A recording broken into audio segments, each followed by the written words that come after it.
This broadcast will start in 10, 9, 8, 7, 6, 5, 4, 3, 2, 1. The Voice of Stockton. For more information on The Voice of Stockton, go to thevoiceofstockton.org. This is KBCC 89.5 FM, Tracy, California, Peace and Justice Network of San Joaquin. The views and opinions expressed in the following program do not necessarily reflect those of KXVS The Voice of Stockton or its parents, affiliates, management, and staff.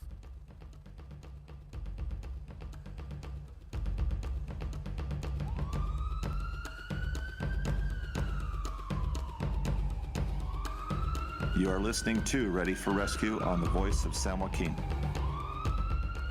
co-host Ben Sanchez, and we're here today with Don Gatz, Area Supervisor for Air Medcare, and Nevis Befus, the Supervisor with AMR, which stands for American Medical Response. American Medical Response for San Joaquin County.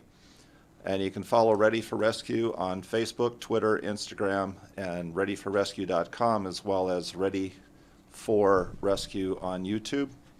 And the purpose of the show is to increase your awareness of what to do when you have a crisis at home, to call 911, and to increase your knowledge of the many services available here in the community, of which Air Medcare is an ambulance service that can actually rescue you in the field in the times of crisis in an auto accident. And our guest, Don Gatz, is going to explain how they work and what the advantages are with being a member of Air Medcare. And Nevin can help us out and understand what the obstacles are for when you actually call a service of an ambulance to your home, and what their main criteria is through the call from you as a prospective patient. And Don, just take over, man. Yeah. I never seen you speechless before. I'm not speechless. It's the fact that I just want to clarify that we're the air ambulance. Our first responder is going to be Evans AMR, which is American Medical Response Group, the ground ambulance service. We are part of a global medical response group network that can service everybody throughout the United States, Hawaii, and Alaska. The purpose for Air Medcare Network is the fact that if a person's out in the field or in a hospital too, believe it or not, if you are in need of air transport and you have to get to the correct location faster than the ground ambulance, the 911 responder, which would be Evan's crew, would assess that situation, and they would convey that over to the 911 responder dispatch and call us out. No one can just call us out to a rescue scene. Our company was founded in 1984, and it was first started out as Air Evac for Life, strictly an air medical ambulance service. As we evolved and the needs for, the service nationwide, it became a conglomerate of different air evac companies throughout the United States. Our company is very proactive in providing membership to everyone that's out there. So when we, Air Medcare Network, picks you up in California, our helicopters and aircraft is Reach and CalStar. In the Valley, Northern California, Southern California, and on the Eastern Sierras, it's Sierra Life Flight. However, a lot of folks don't realize that when you are flighted, you incur an out-of-pocket expense that the insurance company and most insurance companies will not cover. National average cost out-of-pocket is around $18,000. And the membership, that's where the membership comes in, where the membership covers that out-of-pocket expenses and guarantees everything that your life-flighted costs that your insurance doesn't cover, guarantees you zero out-of-pocket expense. A lot of folks in the Valley don't know that we exist, which is very surprising to me, for one. because we are constantly transporting people from hospital to hospital, or from a scene or an accident to the hospital. And people don't notice the helicopters. And most people don't know us until they know a friend or somebody in their family had been transported. And yeah, and then you get all the stories, and the nightmares in regards to, that they got a bill for $70,000-$80,000, and so we always tell people that our membership is out to take care or look out for your finances, so that you don't incur that huge bill after you've been transported. You've experienced a traumatic injury in your life. Now you got to go through another traumatic shock of a huge bill. Yeah, they reach helicopters, that red dot that moves so fast across the sky. You may not be able to read what's on the side, but you can see the helicopter's red. Right, and it's, again, a lot of folks don't. Everybody thinks that helicopter is a CHP helicopter chasing somebody. It's more exciting that way. Oh yeah. Yeah. Who is it this time? Well, we actually get involved in search and rescues because 3 years ago, I believe, our crew out of Modesto helped rescue a guy that fell into the Stanislaus River, I believe that, and when we had all that rain, and nobody knew he was in the river trying to get out until he came across a trailer court where a guy was sitting out in the backyard, and he heard a guy screaming for help, and he saw a guy floating down the river, and then that kind of triggered the 911 response. And of course, back then, all the roads and everything to get to him, they were all washed out, and our helicopter actually found a sandbar to land on, and they're able to throw him a lifeline and get him onto that sandbar. But it was kind of a unusual thing. We were out there to be the medical support group, but Yeah.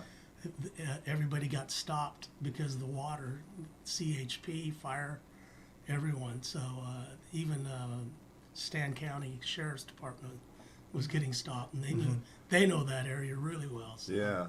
Yeah. But we're always out there to help support all the 911 responders, and of course, we're just like the guys on the ground, AMR. We're there to service the community and do the best we can to get you to a trauma center or the correct facility. And Evan, when you're on scene and you come up on scene, what do you go through to assess the scene in order to call like an air ambulance if it's that bad? So a lot of times what we're working on now is ordering that helicopter early. It takes time to get the crew out to the helicopter. You have to get the helicopter warmed up.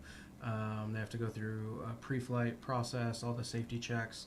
So when we get dispatched to a call, depending on where the call is located, if it's out in a rural area or the severity of the call, we'll order the helicopter immediately. So we'll request them out, and then I've always followed the adage of I'd rather have them halfway there and not need them than wish they were halfway there.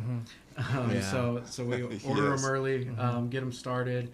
And then once we're on scene, we assess the level of injury, where the helicopter is located, what our transport time would be by ground to the appropriate hospital, and then make the determination if we're going to continue the helicopter or cancel the helicopter. Now, what all goes on? You said assess the patient. Yeah. What So all do you do? We're going to look for injuries. We're going to look for major injuries that would need a trauma center. So a trauma center is a hospital that has trauma surgeons on call 24/7. They're not even on call, but actually in the facility 24/7. So we're going to look for injuries that would need those trauma surgeons. So we're going to look for things like signs of internal bleeding or head trauma, any life debilitating injuries. Those we're going to look for those, and then again we're gonna see where we're located, where our helicopter's at that time, what our estimated ground transport time would be to make the ultimate determination of whether we're going to fly the patient or ground transport them. We always want to make sure we're utilizing the best means of transport necessary for each patient. Again, like Don was saying, those out-of-pocket expenses, if they don't have the membership, can be upwards of $18,000.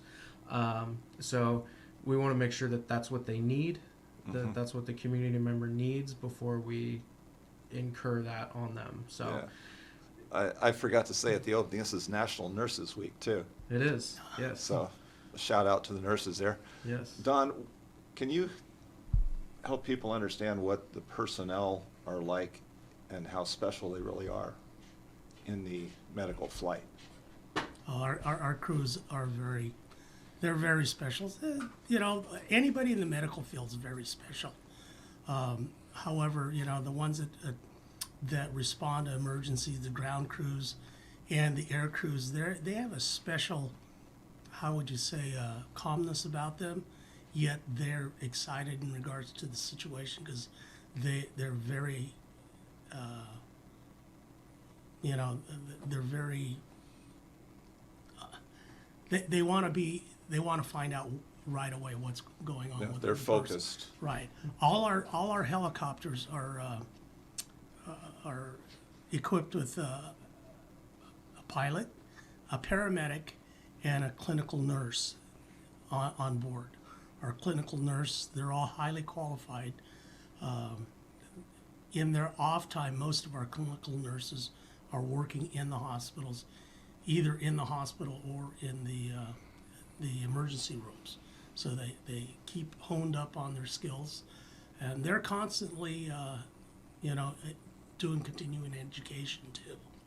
They're staying up with current events in regards to what's going on in the medical field and how to treat specifically the kids, because the biggest trauma that these people see being airlifted is the children. The children are just overwhelmed. One of the unique things about AirMed Care is all our aircraft is equipped and specialized for pediatric flights. So they don't have to use adult equipment to take their blood pressures or put a oxygen mask on them. So, but these people are, again, very highly qualified. They go through rigorous training. Our pilots, there's a joke with our pilots is the majority of them are all ex-combat pilots. Our company doesn't hire people per se that has less than 3,000 hours in the air, and that's actual flying. Wow. So That's they're very Yeah. they're very qualified, and that's why we have military pilots. Of course, the biggest transition for them is how they take off in the air with our helicopter versus Right. Yeah. Looking for a little smoother flight than they Yeah. used to. Yeah. you get those military helicopters, and they want to take off at an angle, so they can get up in the air in 5 seconds instead of 10. So, but they are all very well qualified, very, very well skilled in their positions. It's a real calming feeling when they show up, because especially the medical personnel, they have a calmness to them to help calm that patient down. So, same, just like the ground crew, the AMR ground crews, those guys are all good. In fact, I watched one of his crew, this little gal at Mickey Grove's Easter egg hunt, cut her finger, and she was just in panic. She saw, blood coming in. One of the crew members from AMR came over, and it was a guy, and it was kind of strange, but he just kind of talked through it and distracted her, and cleaned it off. And before she knew it, she had a Band-Aid on it, and she was going, "Where are the eggs?" But again, they're a special group of people. Well, I know I've seen the ARM ambulances in the neighborhoods, and the kids come out just to see what's going on, and it's like they want to know what's going on with their neighbors because they're concerned, but at the same time, it's like, oh what's going on? Oh, no. And they get excited. But when you're in the neighborhoods, what are your primary delays? Going there last week, we were talking about how soundproof cars are. Right. We were doing that. Yep. Yeah. And people don't hear it. They don't pull over. They don't look in their mirrors like they used to. Yeah, they're developing cars now with the white noise that it's like noise canceling headphones. It's the entire car. Yeah. And it's one of the problems we run into when we're driving through town with our lights and sirens. People aren't. I remember when I was going through driver training in high school, and the big thing was scan your mirrors every 8 seconds. And there's a reason for that. It's not just to see who's behind you, but there might be red lights and sirens going behind you. But we do run into some issues. Our primary goal on any response is going to be the safety of our crews and the safety of the community, as well as getting to the scene as rapidly as possible while maintaining that safety. We were talking last week, it was like one of those ideas that floated in. Do you foresee the auto industry or the emergency response industry saying, hey, because of the way cars are built today, we need to have a special blinking light that can be accessed from responders, fire engines, ambulance, so forth? Right. I mean, that would be nice. So we've kind of in the field driving, we've talked about that kind of stuff in the past. Like, I wish there was just something that, we could, like, it would come across the radio, just even sirens or, something that would get their attention. But, everything is driven by cost nowadays with every industry. And, I think that would be, the auto industry has some pretty good folks, over there in Capitol Hill that might not like the cost of what that could but be. they don't seem to be afraid to add in the newest tech gadget into your Right. dashboard for you to look at going down the road. Of course, and we talked about that last week, right? You know, with the automotive companies coming so far, and we see newer cars coming out with all kinds of different distractions, right, on our dashboard. I mean, there's got to be a way to integrate something in there for emergency issues. You think they would be able to integrate something when they're coming out with, AI Absolutely. technology where the car is being driven without anybody driving it. So. We got to have some input somewhere. Right. Right. Yeah. I mean, that would be fantastic. It would help just the safety of the people. It's you think what it would be like to drive with lights and sirens down the road until you actually do it. It brings out the special in people sometimes. Well, there was a study we came across that lights and sirens don't necessarily mean you get there quicker.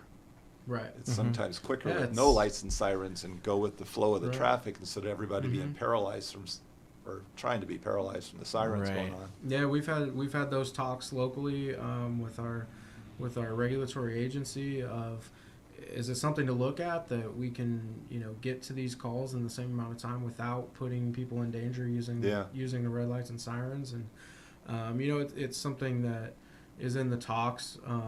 When you say that to a community member, it doesn't sound appealing though, because they think the common conception of things is that if they have lights and sirens on, they're going to get to my house fast. They're going to get there immediately. It's not always the case. There are definitely times when it's beneficial, and it can increase. But overall studies do show that there's not a significant increase overall when you're looking at all these calls on how fast we get there when we use them versus not using them. And the accident rates actually go down on the way out. Right. From without the lights and siren, and you get there faster. Right. So it's actually very beneficial. It's just psychologically we don't understand that side. Right. That's the getting to part and the from part. When you get to a house, what are some of the obstacles that you incur just to get there, to get in? Usually when somebody calls 911, we call them call takers. So it's the person that answers that 911 call. They do a lot of coaching, prior to, so they're going to find out what's going on. They have, specific sets of questions that they ask based on what the complaint is, and that actually is going to determine whether we're using those lights and sirens versus not using lights and sirens. We don't respond lights and sirens to every call. It's going to depend on how the person calling 911 is answering these questions, and we use, a national standard of these questions that we ask folks on the phone. So once they're done and they figure out what the problem is, they have us dispatched to the scene already. They're going to coach that person to put away your animals, turn on your porch light, unlock your front door. If you can send somebody outside to wave down the ambulance, wave them down. We do a pretty good job of training our folks early on how addresses work. There's actually, people don't realize that there's actually a system to how addresses work. Yes. It's once you know the system, it's very easy. You give me an address in Stockton, I could probably tell you a general location of where it is. Yeah. You know, whether it's northeast, you know, that kind of thing. So we do a lot of training with that, so that we're able to locate those scenes. And then there's, you know, the safety aspect of it. You know, there's been many a times when, you know, I've personally arrived on scene of a call. You know, we're in the neighborhood and we're walking up to a house that's completely darked out. There's no lights on, nothing. We're like, are we at the right house? You know, Right. and it just so happens that somebody's alone having a medical emergency. They can't get to the lights, or they can't, you know, get to the front door. So it's always that kind of aspect of it is, okay, so, you know, you're going to go up and knock and confirm and that kind of stuff. We teach our folks to, you know, when they're knocking on the door, especially in the middle of the night, you know, yell out paramedics, you know, because not everybody is attuned to having their door knocked on. And we do get wrong addresses from time to time. I mean, we're only as good as the person on the other end of that phone. If somebody's new to the area, they've just moved, you know, we can get wrong addresses. We get people that just don't know the address they're at, and we're going off of a GPS hit off of their cell phone and the towers, and we're triangulating it. So we have a general idea of where the house is. Right. But, you know, narrowing it down. So, you know, if we're going to be knocking on doors in the middle of the night, you know, we teach our guys, you know, yelling out paramedic. And, you know, we have, you know, they're trained to do that. So, you know, we're making it on scene and getting to those folks. Can you let people know about the dog issue? You know, and how, you know, what I've heard is that if the dog's barking and it sounds like it's loose, that you folks actually try, you know, either call the sheriff or animal control to assist. Is that correct? The first step is we're gonna have our call takers call back the person that called 911 and ensure that the dogs are secure. If they're not able to get a hold of the person that was calling 911, or if it was an outside party, a third party calling 911, then if it, you know, dogs protect their owners and their property, and we're there in uniform. We all look the same, and you know, so they're not always happy to see us. A lot of times it's the bark is bigger than the bite, but I don't want to risk it. So there have been times when we have to call animal control or the sheriff's department or law enforcement out there to help corral the dogs and make sure that we can get in and safely take care of the person that needs the help. What's some of the main issues that you run into when you enter the house, as far as getting not only to the patient but just through the house to get them back out? Well, every scene that we go on is completely different, so you never know what you're walking into. You know, you could be walking into, you know, here in Stockton, I can be walking into a multi-million-dollar house, or I can be walking into, you know, a rundown house or a hoarder. I mean, we've all seen the show Hoarders, right? You know, we go in there, and so you just kind of never know what you're walking into. The biggest obstacles we come in contact with are just narrow areas or tight corners, that kind of thing. You know, if people aren't able to walk or aren't able to stairs, that kind of stuff. Every ambulance that we send out to a scene has what we call it a stair chair. So it's a specialized rescue chair that goes up and down stairs actually really smoothly for those stair situations. But it's usually those tight corners. A lot of the houses that are built, they don't take into consideration. They just want it to look nice. So you tuck that bathroom back in the corner because, you know, nobody wants to see the bathroom. So somebody goes down in that bathroom, and now you're having to go 90 degrees into a tight area. You know, you have somebody down in there. It can be difficult to get them out, to be able to get them assessed and get them treated. But we have a lot of tools at our disposal. We have those stair chairs. We use carry-alls. It's kind of like a tarp with handles. I've seen that we, get several people to get in, lift them up, carry them out.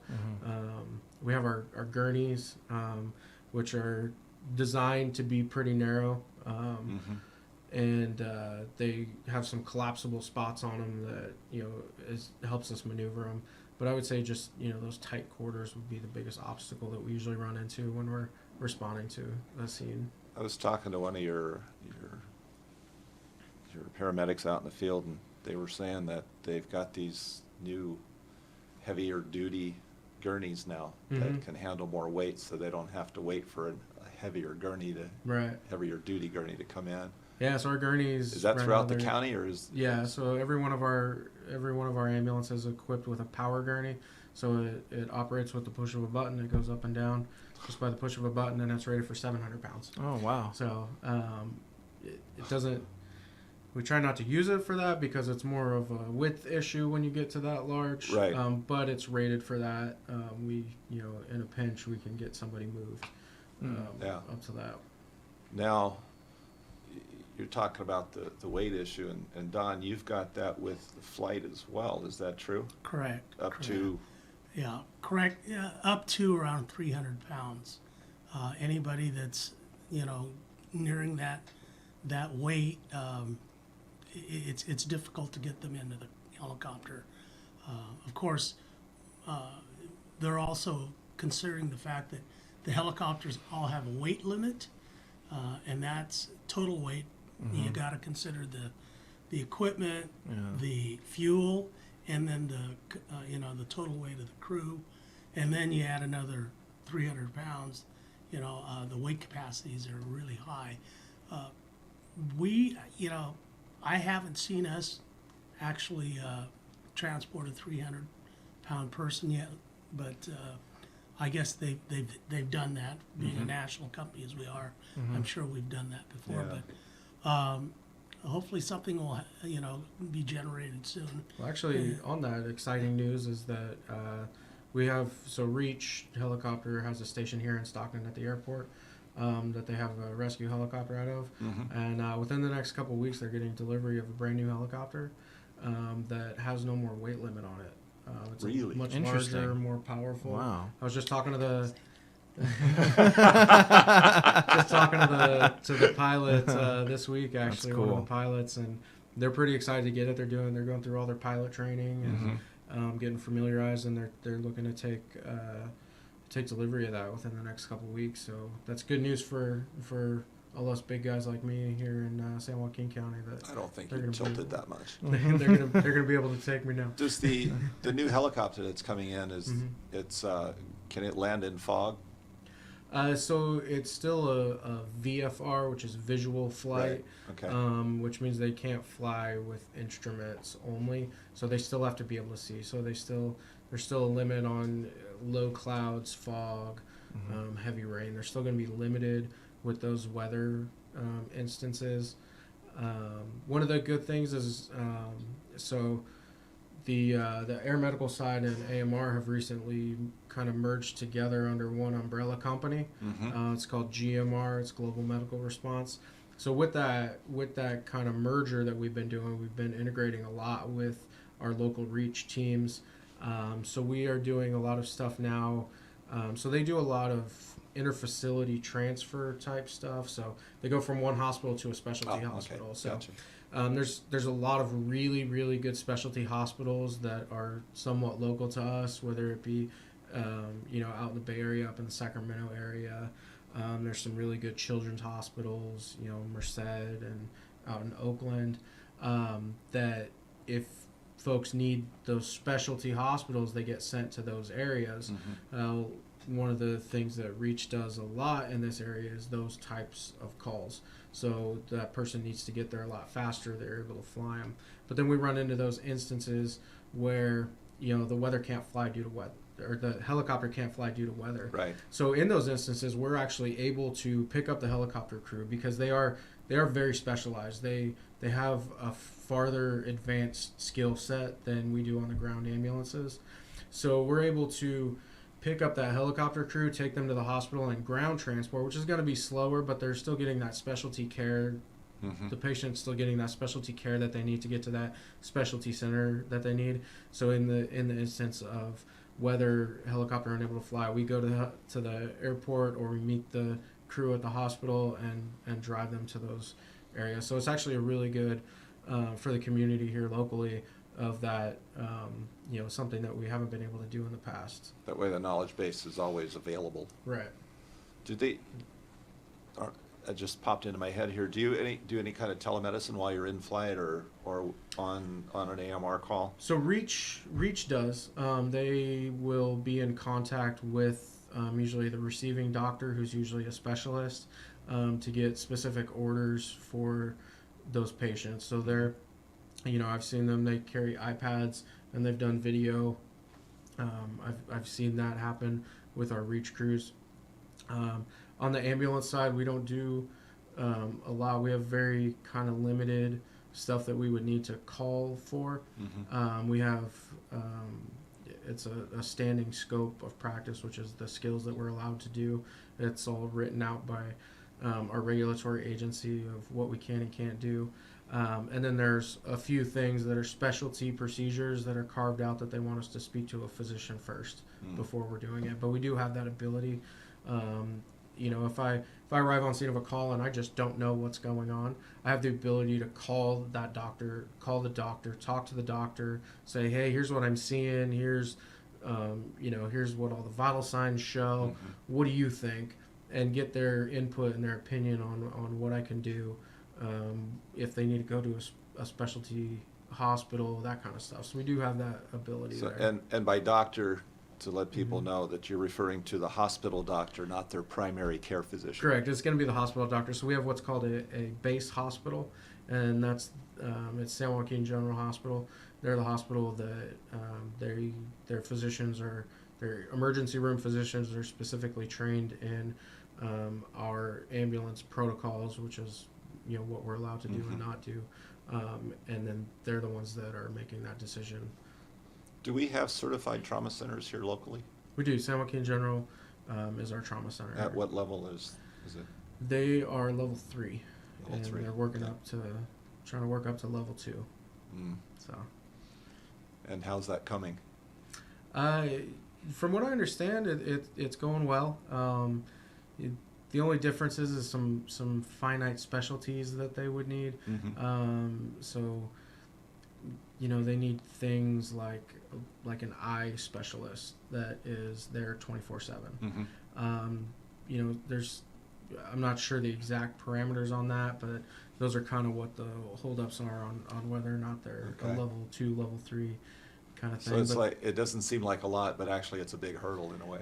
It is, and it's a big cost. You're not having to pay a specialist to be there all the time instead of on call. So they have all these specialties on call, but they may take, depending on what the regulations are, 30 minutes, 60 minutes, 90 minutes to get to the hospital to take care of those issues. But they do have trauma surgeons at the hospital 24/7, 365. So there's always trauma surgeons there to be able to take care of those major trauma victims. That's encouraging. It's like when the hospital started here, Dameron and St. Joe's, the doctors lived with just a few blocks away, and that's not really the case nowadays. Right. And so it works in one hand and not so much the other. When you go into a home or like Don, when you pick a patient up on scene, do they have any of the vital life procedures? Do they have their medical information with them, emergency contacts, any of that? Can you address those issues, both of you, in your given situations? Not as many as we would like. There are people that have all that, but a lot of folks, you would be pretty amazed at walking into a scene and asking, hey, what medications do you take? Well, I don't know. Do you have a list of them? No. Can you tell me where they're at? Oh, they're in the drawer over there. And then we have to go dig through the drawer, find the medications, get them listed. If, the biggest thing that we ask for folks is to know your medical history, know what medical problems you have. I don't expect you to memorize your medications, but have a list with you and on you, because you're not always at home. Right. And know any allergies to medications that you have. That's a big one. We need to know especially medications and allergies to medications. We don't want to give you the wrong medicine that's going to make you worse. Medicines can interact with each other. Obviously, if you have an allergy to it, that's not going to help the situation. We do have folks that are ready. And then again, when our call takers are talking to folks, when they're doing that coaching at the end of, turn on the lights, they're telling them, please gather your medications, have them ready for the paramedics when they get there. So they do a good job of that. But yeah, it's good to keep, like an emergency card in your wallet, with a basic list of here's my medical conditions, here's an emergency contact. Most smartphones nowadays, even if it's locked on the lock screen, it has an emergency button that we can click and it brings up, so you can put in a lot of different, emergency information such as medical problems, medications, allergies, contacts. I didn't even know that. Yeah, mine is name and blood type and emergency contact. That's all that's on my phone, and it's a fairly new phone. So So those are good things, because a lot of times, if you're driving down the road and you get in a car accident, you're unconscious. I have no way of knowing without, we're going to look in your wallet to see if you have some sort of emergency card in there. And nowadays we're training our folks to look at their phone. If you can find their phone, look at their phone and check that emergency screen. You bring up an interesting point about phones. I've read that phones become projectiles in an accident, and you have difficulties finding the phones. Yeah, correct. There's been many times where I've responded to a car accident, or even one where the person has just some minor injuries, and it's like, I can't leave without my phone. Can you go look in the car and find my phone? Okay, well, where was it last? It was in the cup holder. Okay, let me go look. And you spend 15 minutes tearing that car apart and no idea where the phone is. That happens all the time. That thing, if it's not secured, those magnet holders that everybody uses on their dash, those magnets do not hold in an accident, and now you're just elevating the phone, so now it can fly who knows where. Especially if it's bad enough accident to start breaking windows and stuff. I've picked up phones from the middle of the street that have been run over by another car, and you want to be careful. Being in this industry for a while, I've seen a lot of crazy stuff, and to the point where I really don't keep anything unsecured in my vehicle, because I've seen things become missiles in car accidents, and minor car accidents turn into major injuries. I had a call years ago where a family was driving to a picnic, and they had an ice chest in the back. It was an SUV, and they rear-ended another vehicle, very minor. There was some moderate damage to the vehicles, but nobody was injured except for one child in the back. The lid of the ice chest came off, slid forward, hit her perfectly, and fractured her spinal cord. She was now paralyzed over a minor accident just because of something unsecured. And it's something that nobody really thinks about, especially everybody drives an SUV nowadays, and there's nothing blocking what's in the back from coming up to the front. And you'll drive with golf clubs back there, or ice chests, or all that kind of stuff, and flower pots, and all kinds of tool chest. I'm guilty of that one. Right, tool chest. It's the point where even all of our supervisor vehicles are all SUVs, but they all have metal cages between the front and the back, because we do have to carry so much equipment in the back. It's just one of the safety things that we've taken into account of. I got to say, that's something that I'm aware of when I'm in my own car, but to talk to people about their own safety, that's something that I do unconsciously, but to talk to somebody, I'm consciously not there, because I'm thinking they're the same thought process. It's not something that gets thought about a lot by the majority of people. And a lot of SUVs that come with those covers that you can slide back, use those things. It's going to help you. I have a friend that has one, and it's just like the old roll down shade. It just pulls out. They're not a lot of protection, are they? Not a lot. If the accident isn't too bad, it's probably going to at least slow it down. So Could have prevented that injury, though. Yeah, definitely. When there's an accident out in the field like that, and you know, what's the percentage of people that have the information that you need so you can start treatment faster? You know, I couldn't Rough tell guess. you. I mean, I'm not going to hold, you know. Yeah. Just, You know, maybe 35% of people like have the information Something. readily available for them. You know, that percentage probably gets higher if you include people that don't have any medical problems, don't take any medication, so they don't have anything to have with them. yeah. But then again, it's a matter of we don't know that. We have to assume they have something until proven otherwise.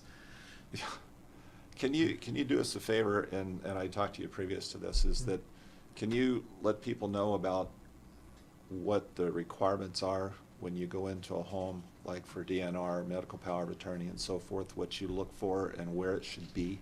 Sure, yeah. So if you have a DNR, which a DNR is a do not resuscitate order.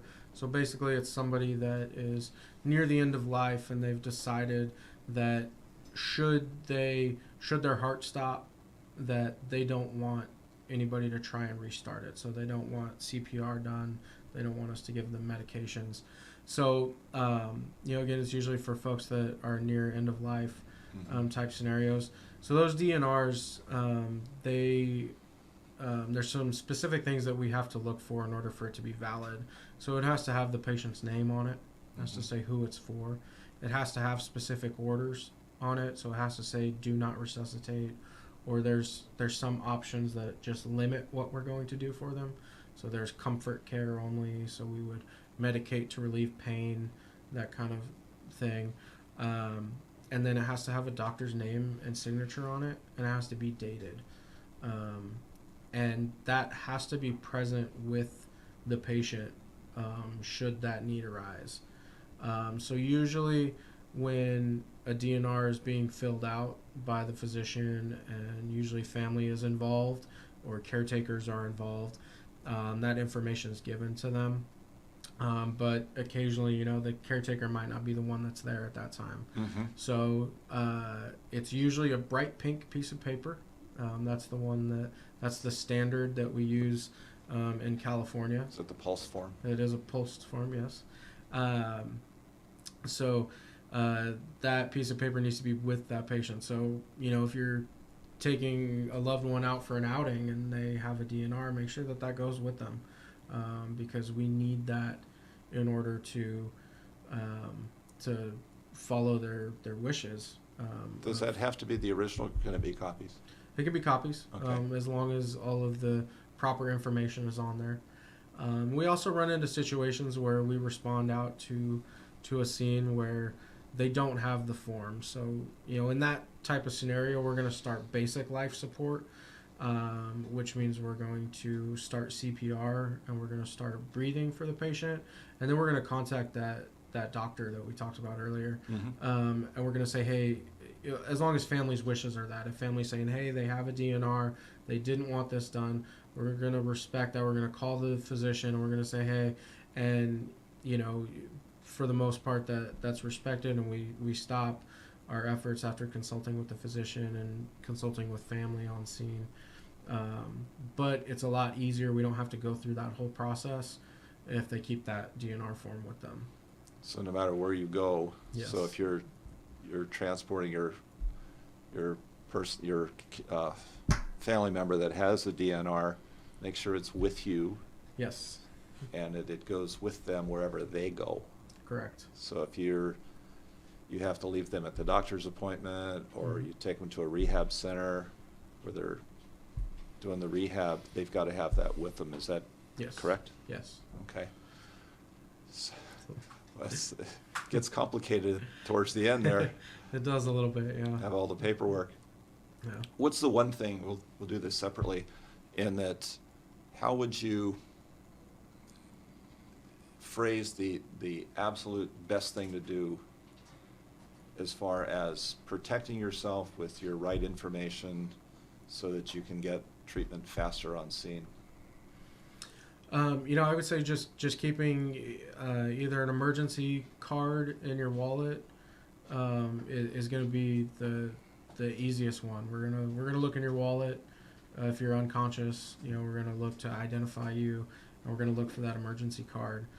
So I would say that's the number one thing. Everybody keeps their wallet with them for the most part, everywhere they go. So even if you're at home or out and about, then keep that with you. At home, the best thing to do is have that list. Vital life files. Correct, and put it on your fridge. Because we train our folks. If you go to a house and they're unconscious, you don't know what's going on, go check the fridge. It's the first thing you check. So you check that fridge and have it on there.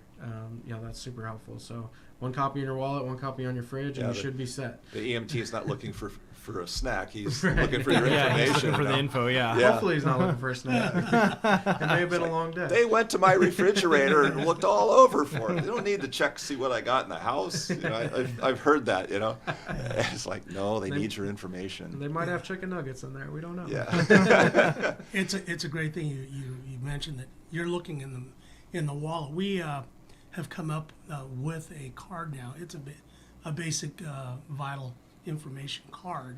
It's a trifold that you can actually put the basic things that need to be known to an emergency responder in the people's purses or their wallets.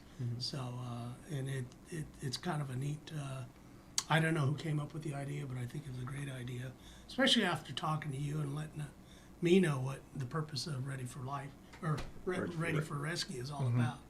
And it's astonishing that a lot of folks don't know what to do in a 911 situation. Right. Well, I just think there's not enough training for community members, or if there is, we don't know where to get it, right? Because there's so much information floating out there. Where do we? And that's what's great about working with Cliff, is because Cliff's able to find a lot of the resources in the context, like you guys, and to come on here and kind of say, hey, look, there's, we discovered different research and different white papers, or here's some just key, basic things that you can do, and then of course maybe pointing them to somewhere, where they can get like emergency cards like that, or, the services you provide. So that's a great thing about doing things like this. Gives them an avenue, gives them the information that they need versus, if they went to do it themselves, they wouldn't have an idea of where to go. Yeah. Real quick, can either of you or both of you let people know where you're going to be at events coming up this month? Well, I'll be at the Linden Peters Cherry Blossom Festival on the 18th of May, which is next Saturday. I'll be out there promoting the memberships, and of course, if you have any questions or want to sign up, I'll be there and to give you all the information you need. We have Senior Awareness Day coming up too. That's we'll true. be there. When's Senior Awareness Day? May 22nd. May 22nd, a Wednesday. A Wednesday. Okay. And that's at the fairgrounds? At the fairgrounds. In Stockton, all right. Super. So we actually have, I know you mentioned Nurses Week is this week. Right. So EMS Week is coming up as well. So EMS Week is kind of a week that nationally is recognized to show support for EMS responders. In May as well? It is. So that's going to be May 20th through the 24th. And we haven't solidified where we're going to be yet, but we're going to be, AMR actually nationwide does a national CPR challenge. So every different division, every operation, we all have a challenge to see who can teach the most CPR for their division.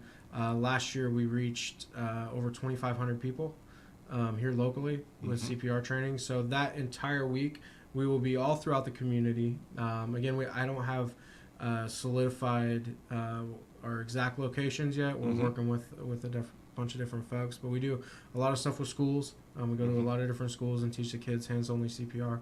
So we'll be doing that for that entire week, the 20th through the 24th. And then this Saturday we'll be out with the YMCA doing their kickoff to summer party. That is, I'll have to get you the location for that one. Okay. But that's going to be this Saturday. We'll be out there again doing some hands-on CPR training. And the main thing training. is that people are your personnel is available to answer any questions, within the community and situations, maybe, no guarantee. Everybody's situation is different and definitely not simple. Yeah, if anybody has questions, our ambulances are always out and about in the community. If you see an ambulance parked on the side of the road and two folks sitting up front and you have some questions, walk up and ask them. I've done it. Yeah, absolutely. They have some good knowledge out there. They're more than happy to help out the community with any questions they might have about this kind of stuff. Great. Well, that's about it for today. I want to thank you, Don. Thank you, Nevin. Yep. It's been an opportunity to hear the inside story, so to speak, from people that actually are out in the field and your efforts and purpose in life. It's great. Thanks for having us out here. Thank you. Thank you. And that's it for today from Ready4Rescue. You can remember to reach out for us on Facebook, Twitter, Instagram, and our website, ready4rescue.com, and tell us your 911 story. Thank you.